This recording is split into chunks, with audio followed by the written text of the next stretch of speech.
after here coming up.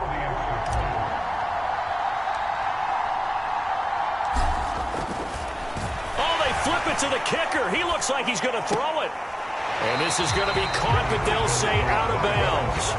So it's incomplete. And that is one, no doubt, that may come back to haunt them because the PAT tied it. They didn't need to go for two. I keep searching for an explanation. I know it's quick right here. I think I can search for the next year and not come up with anything that absolutely works. Kick the point, man. Kick the point. I don't get it. And he'll be brought down right on the chalk of the 20. About set to begin their next drive, the Falcons offense at the line. This drive here beginning probably with a pair of motivated groups. Remember, the offense scored a touchdown on their last time out, looking to repeat that in Charles's defense. They were very frustrated after giving up 6 the last time on the field. And frankly, it's just a battle of wills in a lot of ways because you know they're both motivated. They both game plan for this drive, and they both have specific outcomes in mind. To me, it just comes down to who can execute better and which side can step up and assert its will over the other. That one good for 26 and a first down.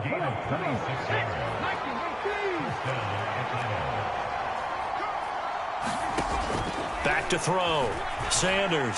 His throw incomplete. I think he's got to be careful not to force anything into coverage right there. There weren't really any throwing lanes, but the best part for him, he's got second and third down to fall back on. And across midfield he goes into Raven territory. They get 7 out of that, so they're left with a 3rd and 3.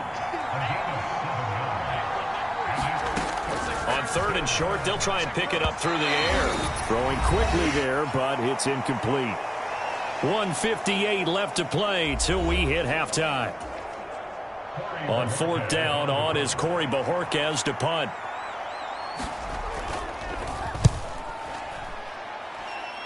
Yeah, this punt will go out of bounds. I think it'll be inside the 25. They will. Right at the 24-yard line is where they'll spot it. Baltimore set to take over here for their second possession of the game.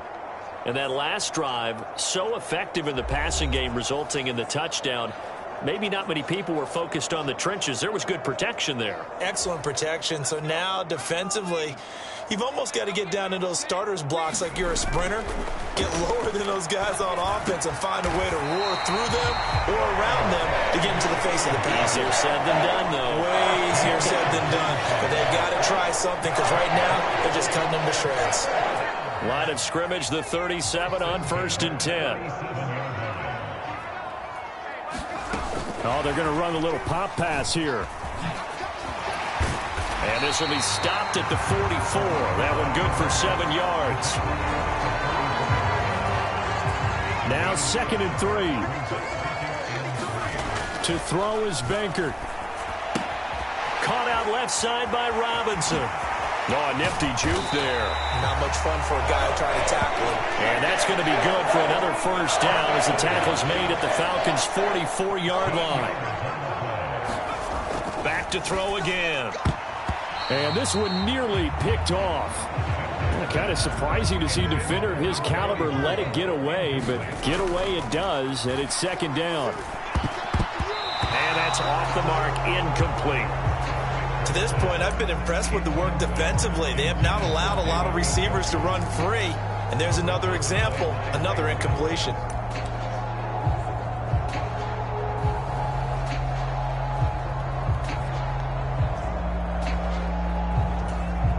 Now they face a 3rd and 10 after back-to-back incompletions.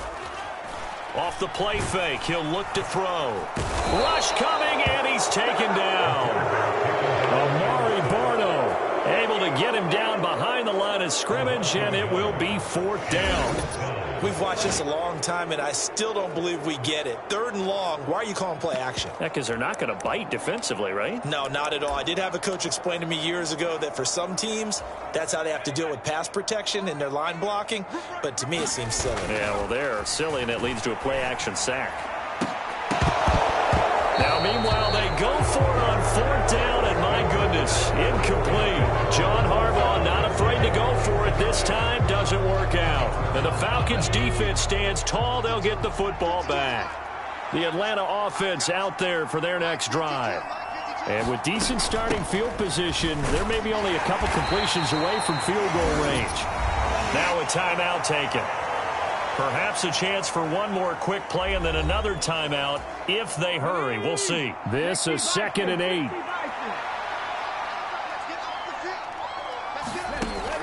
Looking to throw. Sanders. Looking left side, and he's got a man. That's McDaniel. And they're going to have this in a great spot way down in Baltimore territory. First half in the books. You're watching the NFL on EA Sports. Okay, Brandon, back to you guys in just a moment, but welcome everyone to our Creative Village studios in the EA Sports Halftime Report.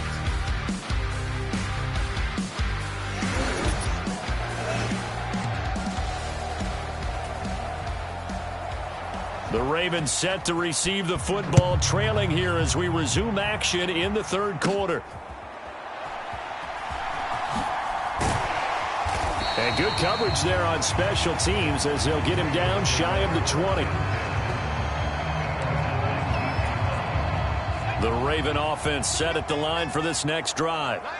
Now, they're still very much in this game, although they do trail. And what's the game plan, Charles, for the second half? It might be a little counterintuitive because most people will think losing equals passing the ball more, but I'd establish the running game.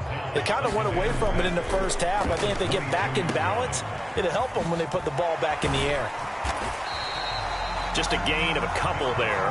And that'll bring us to a 3rd and 4.